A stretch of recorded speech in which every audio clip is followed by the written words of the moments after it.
Hello, I'm Indu Dogra, and today I'm going to talk to you about the City Dionysia, that is, the feast of Eleutherius Dionysus, which ultimately led to the evolution of Greek theatre. It was far the most splendid of the Bacchic festivals and was therefore also called the Great Dionysia or simply the Dionysia without any additional epithet. Right from the beginning, it was held within the precincts of the city, in the sacred enclosure of Eleutherius on the south of the Acropolis, where the remains of the great Athenian theatre are still to be seen. Hence, the origin of the name City Dionysia to distinguish it from the Anthesteria and the Lania, which were celebrated at any rate during the earliest period in a district outside the walls. For the same reason, a victory at the City Dionysia was described as a victory in the city. The date of the festival can be fixed with a fair amount of certainty. It took place in Elaphebolion, a month which answers to the last half of March and the first half of April. It must have terminated on the 15th and begun on the 10th or 11th. It could have hardly lasted less than 5 days. The long series of performances and celebrations which had to be gone through could not have been packed into a smaller space of time.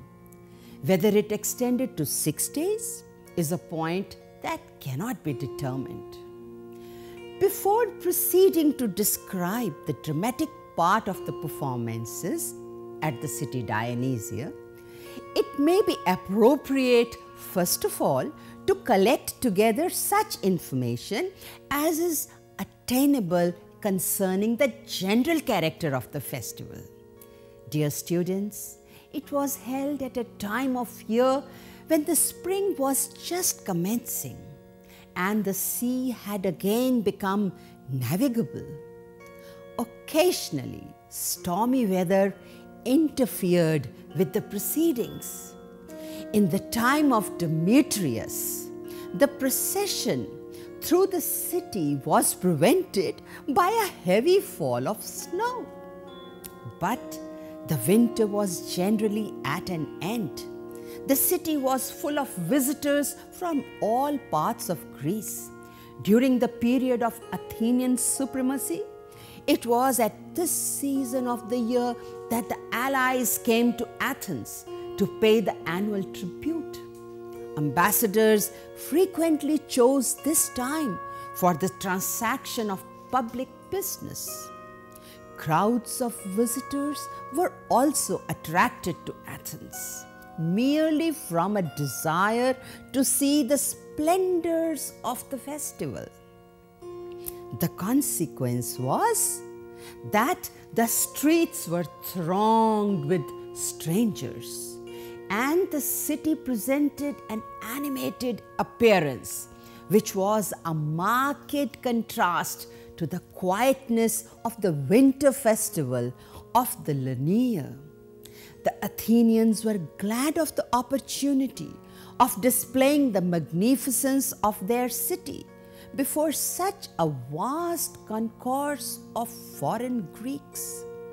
The various religious ceremonials, the sacrifices to the gods, the dithyrambs, the tragedies, and the comedies were all calculated to impress strangers with the wealth and public spirit and literary taste of the Athenians.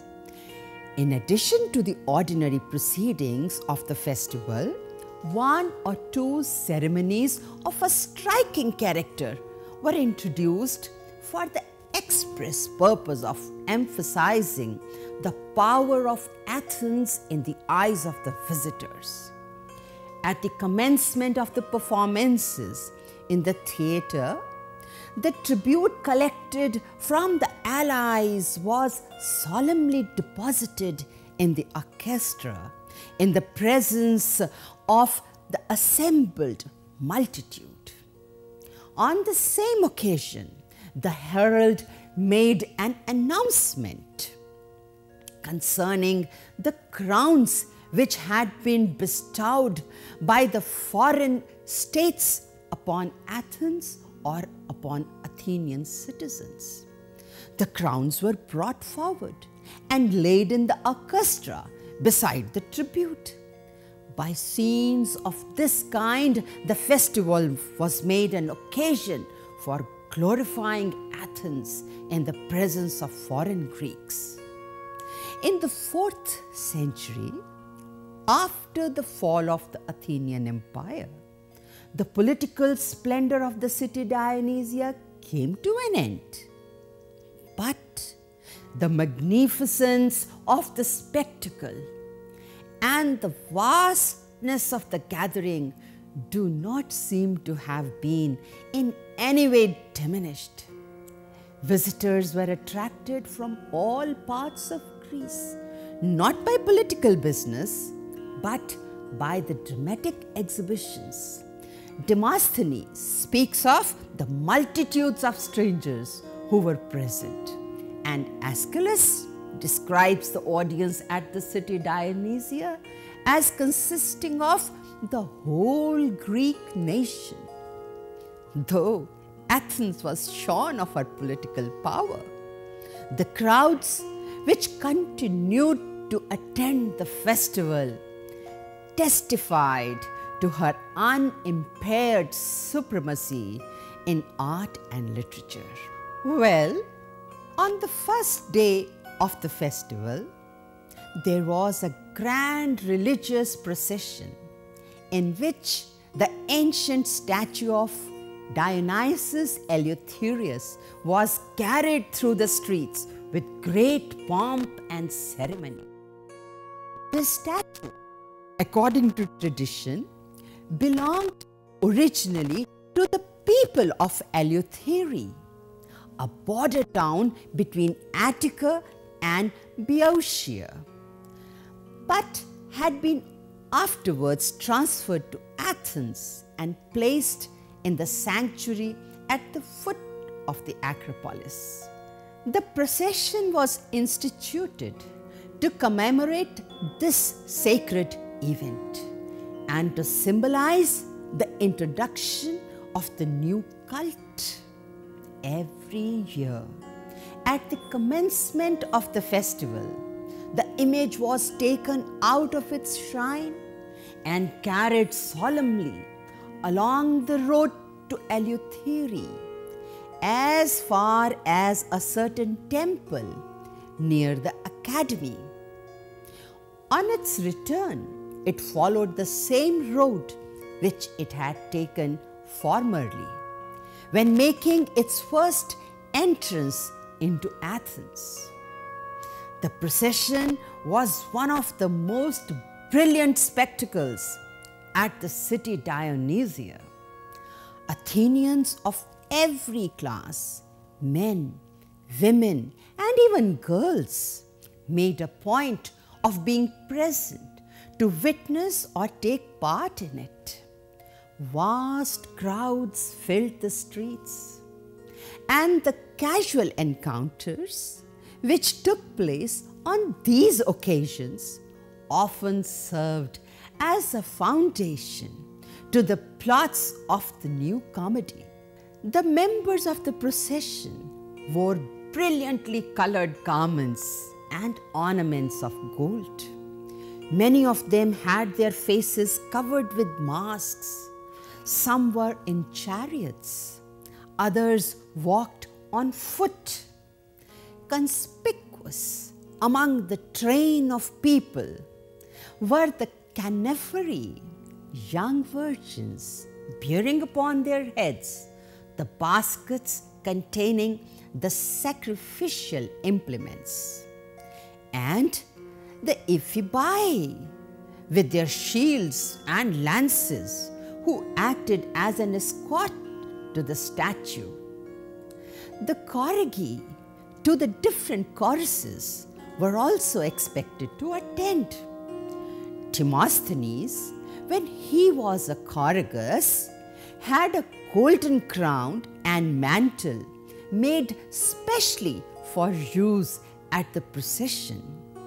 And Alcibiades, on a similar occasion, was dressed in purple and excited much admiration by his beauty. It is not improbable that the performers in the various lyric and dramatic competitions likewise joined the ceremony. Part of the show consisted of the train of victims which were to be sacrificed to Dionysus. Many of these were publicly provided by the state, and many others were offered by the individuals or by different classes of the population. The long succession of varied groups and figures, the brilliant colors, the vast crowds of spectators, and the splendid public buildings of Athens in the background must have combined to form a spectacle of great magnificence. The route followed by the procession led through the marketplace, where a halt was made and a chorus danced and sang in front of the statue of the 12 gods. Then came the march through the city gates along the road to the academy. When the temple was reached, the statue of the god was placed upon a pedestal, and the various victims were sacrificed. The rest of the day was spent in feasting and rejoicing. At nightfall, the procession returned to Athens by torchlight, but the sacred image, instead of being restored to its sanctuary, was conveyed to the theatre by the Ephebi and placed in the orchestra in full view of the stage. Here it remained during the rest of the festival, so that the god might enjoy the approaching exhibitions as well as his worshippers. This curious ceremony, the existence of which has been discovered from inscriptions, throws an interesting light on many passages in ancient authors. It gives an additional point to the selection of Dionysus in the frogs as the most experienced and representative of dramatic critics. It explains the proposal of Aristophanes that his rival Cratinus should not attempt authorship any longer, but should turn spectator and sit comfortably in the theatre by the side of Dionysus. And finally, it enables us to understand the denunciations of those later writers who, referring to the gladiatorial combats in the Athenian theatre, they protested against the practice of shedding blood in the very orchestra which the god Dionysus occasionally visited. The entertainments provided in the theatre during the City Dionysia were of two kinds. In the first place, there were the dramatic competitions in which tragedies, comedies, and satiric dramas were exhibited. In the second place, there were the choral competitions, which consisted of performances of dithyrambs to the accompaniment of the flute. It is important not to confuse together the details of these two classes of contest. At the City Dionysia, there were two of these choral competitions, one between choruses of boys and the other between choruses of men.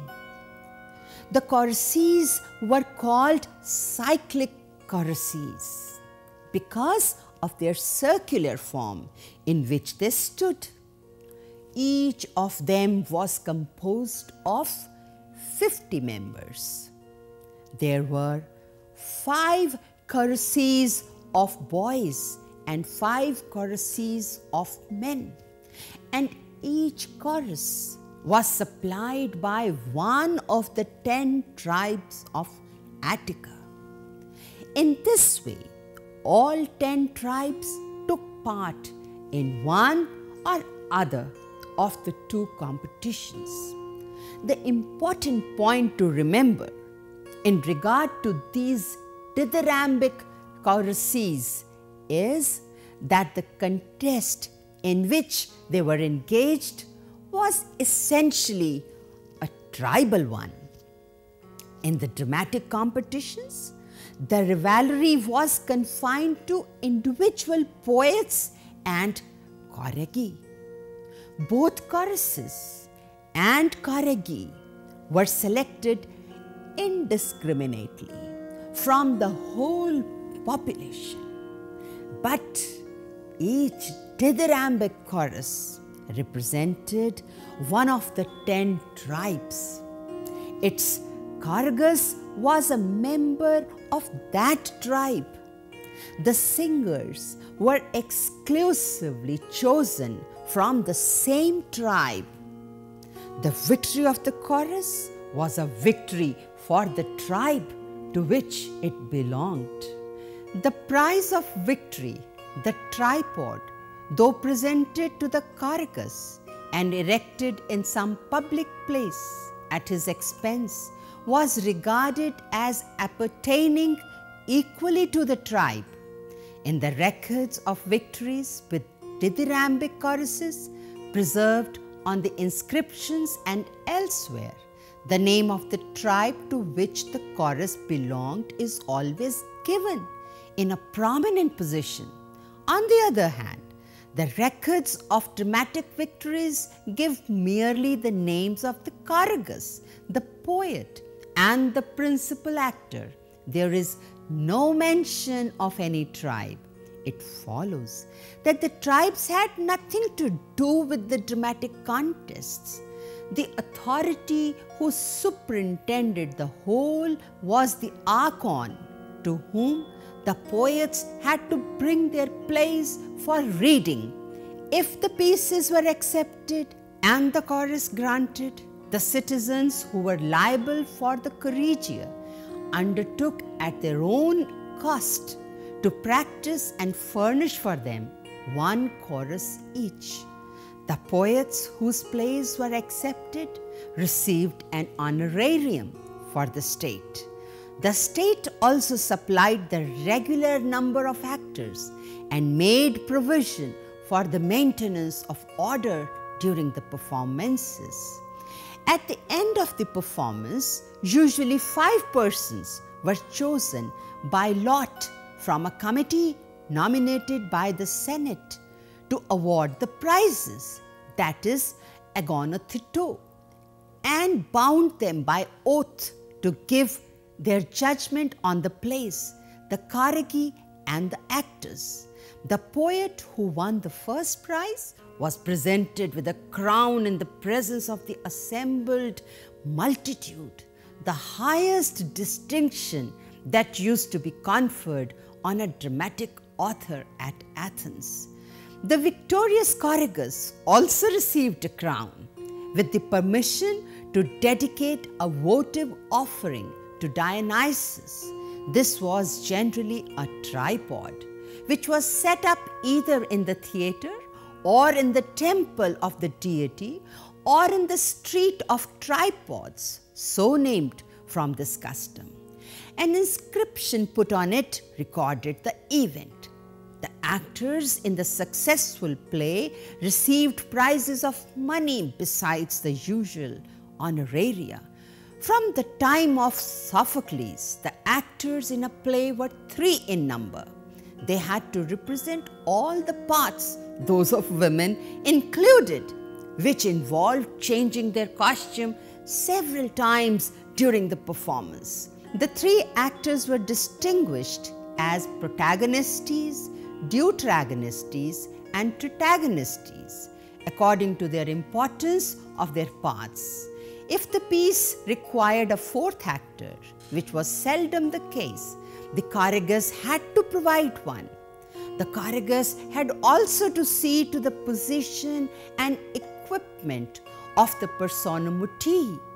In earlier times, it was possible that the persons engaged in the representation did not make a business of their art, but performed gratuitously, as the poets down to the time of Sophocles appeared on the stage. But the dramatic art gradually became a profession, requiring careful preparation and winning general respect for its members as artists. Chief requirements for the procession were distinctness and correctness of pronunciation, especially in declamatory passages, and an unusual power of memory, as there was no prompter in a Greek theatre.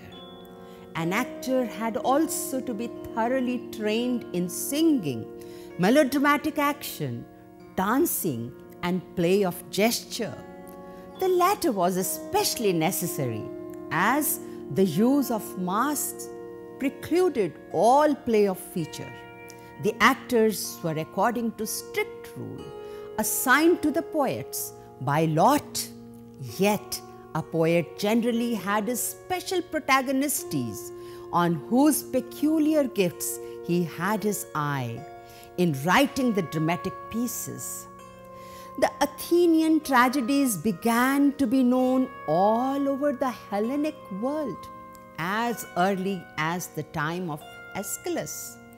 The first city outside of Attica that had a theatre was Syracuse, where Aeschylus brought out some of his own plays.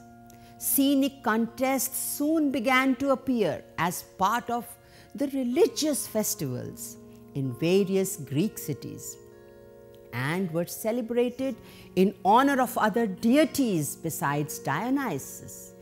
It was a habit of Alexander the Great to celebrate almost every considerable event with dramatic exhibitions, and after him, this became the regular custom.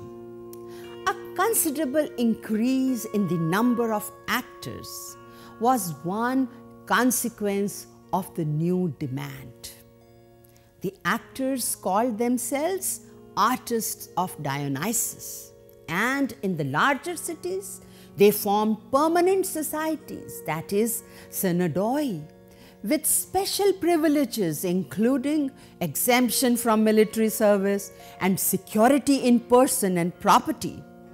These companies had a regular organization presided over by a priest of their patron god, Dionysus, annually elected from among their members. A treasurer and officers completed the staff. At the time of the festivals, the societies sent out their members in groups of 3 actors with a manager and a flute player to the different cities. Dear students, we now come to the dramatic performances at the City Dionysia. Of these, the tragic were far the most important. The City Dionysia was the principal home of the tragic drama, and it was here that the earliest public competitions in tragedy were established. The first contest was held in the year 535 BC, when Thespis, then an old man, took part in the performance and won the crown of victory. Shortly before this period, Pisistratus had returned once more from exile and begun his third and final tyranny.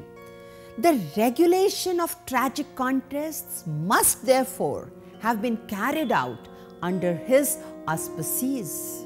Some critics, relying on the fact that the City Dionysia is known to have been of comparatively late date, have gone so far as to conjecture that the entire festival was first instituted by Pisistratus. But it seems more reasonable to suppose that it was already in existence and was merely reorganized by him and amplified by the addition of the tragic competitions. As to the character of these early contests, very little can be ascertained. It would be interesting to know whether they were regulated from the first on the same system, which afterwards prevailed during the 5th century. But unfortunately, the records which bear upon the subject are too slight to lead to any definite conclusion. Kyrillus, who began to exhibit in 523, is credited with the composition of 160 plays. If the number is correct, it would show that even in the 6th century, it was customary for each poet to produce several tragedies at each individual festival. Again, Pratinus, the contemporary of Kyrillus, is said to have written 50 plays, of which 32 were satiric dramas. From this statement, we might infer that the relative proportion of tragedies and satiric plays exhibited during this early period was more or less equal than in later times.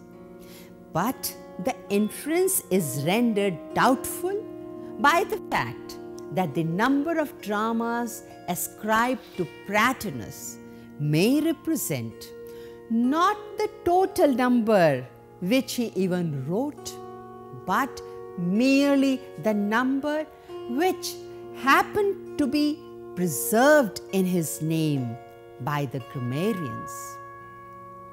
When we turn to the 5th century, the information is more complete. Records have been preserved in sufficient quantity to enable us to determine with moderate certainty the regulations as to the number of tragedies and tragic poets at each celebration of the festival. The practice of writing plays in trilogies and tetralogies produced the most profound effect upon the art of Aeschylus. Any inquiry, therefore, into the origin and character of this practice will throw light upon one of the most interesting parts in the history of the Greek drama. It is also remarkable that it was a great distinction for a poet to be permitted to even exhibit at one of the annual festivals, and that he only received this permission after being chosen by the Archon from a long list of rival applicants. In the second place, the records show that each poet was expected to exhibit 3 tragedies and a satiric play. This inference is confirmed by a statement in Laertius by Diogenes. The practice of terminating the tragic pieces with the boisterous license of the satiric drama is also rampant. There is an important suggestion to Ion of Chios, the tragic poet of the 5th century, that like a tragic poet's group of plays, they should always contain a satiric element.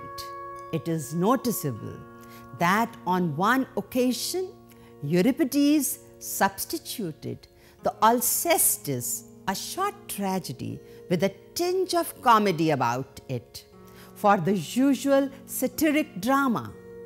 This may have been frequently the case, especially during the latter half of the 5th century. Thank you.